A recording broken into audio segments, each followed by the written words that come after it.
Hi everyone, my name is Carl Stodero and I'm an instructor with Young Drivers of Canada in Moncton. In this video, I'm going to show you the difference between making a left and a right-hand turn and which lane you should choose when making these turns. We're also going to show you the difference between a yield sign and a free-flowing lane sign. These signs are not the same, but they are often misused or misunderstood by many drivers. First, let's try a left turn. When making a left turn, always enter the lane closest to the yellow line.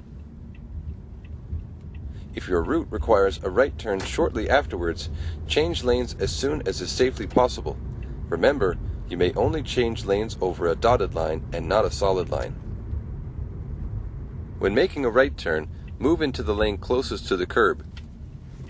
If you must make a left turn soon afterwards, make the lane change as soon as is safely possible after checking your mirror, signaling, and checking your blind spot.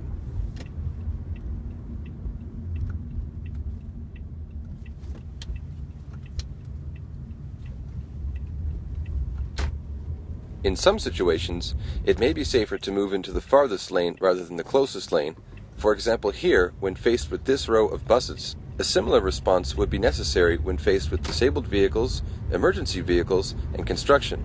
Remember, it is otherwise unlawful and unacceptable to move into the farthest lane. Now, let's look at some signs.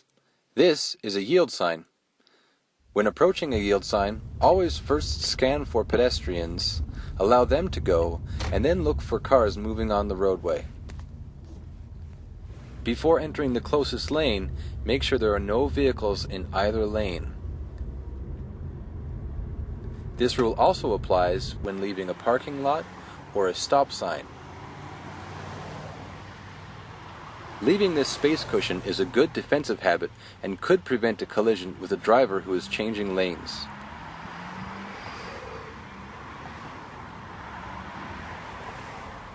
This is a free-flowing or added lane sign.